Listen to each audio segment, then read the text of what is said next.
as well as to take calls. So we have established hotlines in each of our embassies, each of the areas, 4 countries that are involved. And those hotlines will be the interface between our citizens and those of our teams that are actually there to assist in the border points and facilitate the crossings.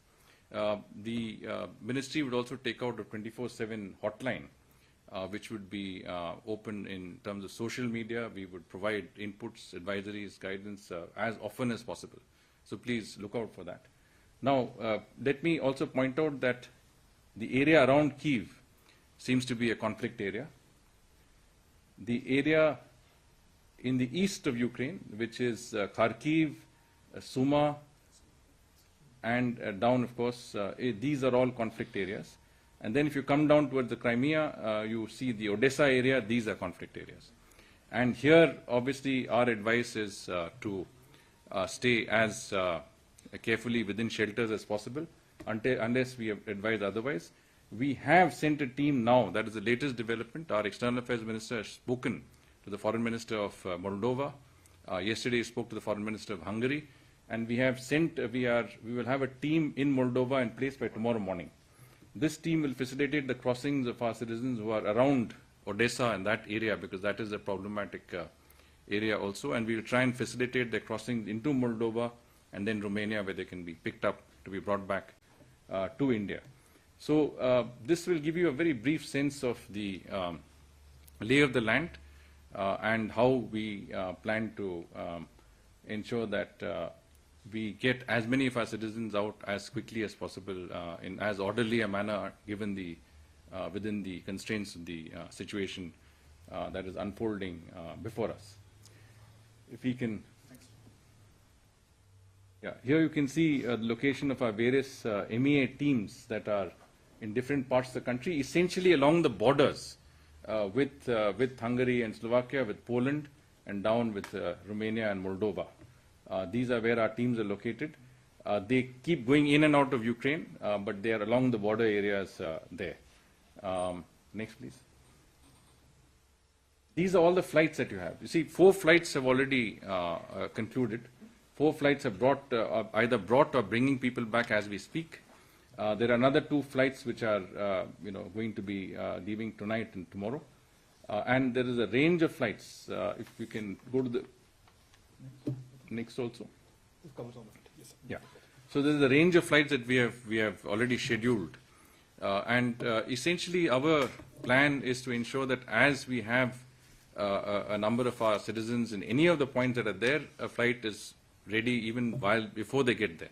So the idea is to minimize the time that they have to spend at the airport.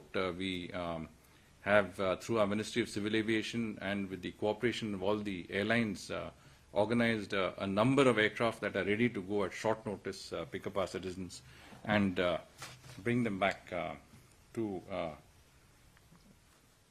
Delhi. So we also wanted to give you a sense that the fact that this is not the easiest situation that we can deal with. I know that there is a lot of concern from the point of view of parents, family members of those who are there. The Ministry of External Affairs, under the direct supervision of the External Affairs Minister and the overall guidance of the Prime Minister, is doing everything possible to make sure that the safety, security and the interests of our citizens in Ukraine are given the highest priority. The essential points that we wanted to make was that we are innovating on the ground as we speak. We are taking the steps necessary that would ensure that we have the best possible options before us as we keep moving along. One more point, yes, which I wanted to add. If we can go back to the map, we will, you see, if you go to the areas of Kharkiv and Suma in the eastern part of Ukraine, now these are conflict areas, and we have asked our people to stay as safe and secure as possible. But we have also sent a team from our embassy in Moscow down to the border areas to prepare for the eventuality where they can be evacuated from there. In other words, we are arranging accommodation, we are mapping out routes, we are looking at transport. So we are doing what we can to get them out as and when we can. I already mentioned that the International Committee of the Red Cross is also working with us, and they will also be on the ground there. This is a conflict zone, and we have to be very cognizant of that factor. But my conversation with both the Ukrainian as well as the Russian ambassadors was reassuring, and I think I got every sense that we will get their fullest support when it comes to the interests and well-being of our citizens in Ukraine. I will stop there. Thank you very much, sir. That was a very comprehensive presentation. I'm sure I can see some hands going. Take a few questions. Let me start with this, since you raised your hand first. Neeraj Pratap. Sir Neeraj news 18 India से दो सवाल हैं। Poland की border से बहुत ऐसी खबरें आई कि बहुत सारे भारतीय छात्र जो हैं वहां जमा हो गए हैं, उनको निकालने के लिए क्या कोशिश हो रही है? और अभी आपने एक महत्वपूर्ण बात की, अभी हम लोग थोड़ी देर पहले एयरपोर्ट पे थे, वहां बहुत सारे लोग कह रहे थे कि भारत ऐसा क्यों नहीं करता कि रशिया के रास्ते बहुत सारे छात्रों को निकालता है, खरक्यू में जो फंसे हैं, सूमी में जो फंसे। तो आपने जो जिक्र किया कि आपकी टीम वहां उस इलाके में भी पहुंच रही है, बॉर्डर एरिया में, उसको हमारे सामने हिंदी में भी रख दे, क्योंकि जो लोग हैं, बहुत सारे लोग हरियाणा हिंदी भाषी प्रदेशों के, वो जानना चाहते हैं कि रूस से आखिर क्यों नहीं कोशिश की जा रही है, रूस के माध्यम से।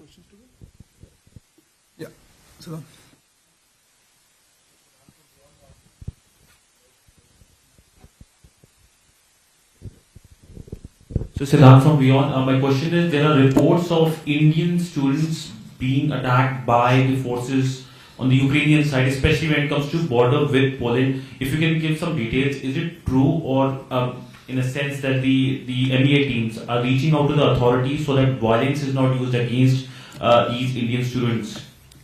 Okay, we'll take the one more. Sir Madhurendra news nation से मेरा सवाल है कि ऑपरेशन गंगा की ताजा स्थिति क्या है, अगर आप विस्तार से बताएं।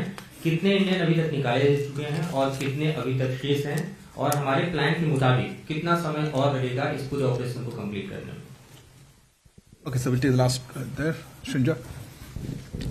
So, you spoke about the situation in the east and southeast of Ukraine, places like Kharkov.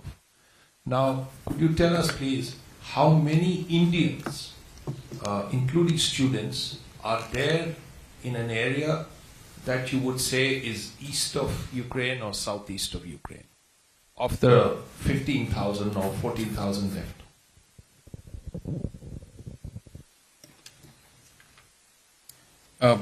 Neeraj ji, आपका जो प्रश्न था, आपने ये पूछा कि जो इलाके रूस के आसपास होंगे, जो यूक्रेन के जो इलाके हैं, उनमें जो हमारे नागरिक हैं, उनका इवैक्यूएशन का क्या प्लान है। तो इसमें मैंने आपको बताया कि हमने हमारे एम्बेसी जो मॉस्को में है, वहाँ के एक टीम जो कि हमारे फर्स्ट सेक्रेटरी और उस लेवल के लोग को हमने भेजा है, ताकि जितना भी वो एरिया है वहाँ का पूरी तरह मैपिंग हो जाए, वहाँ के लोगों को मिल के जो इंतज़ाम हमें एडवांस में करना है, ट्रांसपोर्टेशन का इंतज़ाम, रहने का इंतज़ाम, खाने पीने का इंतज़ाम, वो सब पहले से हम तैयार करें।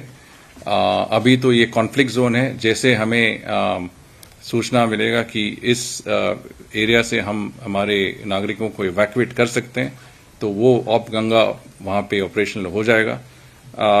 हमारी यही उम्मीद है, और मैंने आपको कहा कि मेरी आज दोनों यूक्रेनियन एम्बेसडर और रशियन ਤਾਂ ਵਿਦੇਸ਼ ਮੰਤਰਾਲੇ ਵੱਲੋਂ ਪ੍ਰੈਸ ਕਾਨਫਰੰਸ ਕਰਕੇ ਜਾਣਕਾਰੀ ਦਿੱਤੀ ਜਾ ਰਹੀ ਹੈ ਕਿ ਮਿਸ਼ਨ ਗੰਗਾ ਕਿਸ ਢੰਗ ਦੇ ਨਾਲ ਚਲਾਇਆ ਜਾ ਰਿਹਾ ਤੇ ਕਿੱਥੋਂ ਭਾਰਤੀ ਨਾਗਰਿਕ ਜਿਹੜੇ ਕਿ ਯੂਕਰੇਨ 'ਚ ਫਸੇ ਹੋਏ ਨੇ, ਕਿਸ ਢੰਗ ਨਾਲ ਉਹਨਾਂ ਨੂੰ ਵੈਕਿਊਟ ਕੀਤਾ ਜਾ ਰਿਹਾ, ਕਿਸ ਢੰਗ ਦੇ ਨਾਲ ਭਾਰਤ ਲਿਆਉਣ ਦੀਆਂ ਕੋਸ਼ਿਸ਼ਾਂ ਵਿਦੇਸ਼ ਮੰਤਰਾਲੇ ਵੱਲੋਂ ਲਗਾਤਾਰ ਜਾਰੀ ਹਨ। ਕੁਝ ਹੋਰ ਅਪਡੇਟਸ ਲੈ ਕੇ ਮੁੜਦਾ ਹੋਵਾਂਗੇ ਤੁਹਾਡੇ ਰੂਬਰੂ। ਛੋਟੇ ਜਿਹੇ ਬ੍ਰੇਕ ਲਈ ਅਸੀਂ ਇੱਥੇ ਰੁਕ ਰਹੇ ਹਾਂ, ਛੇਤੀ ਮੁੜ ਪਰਤਾਂਗੇ।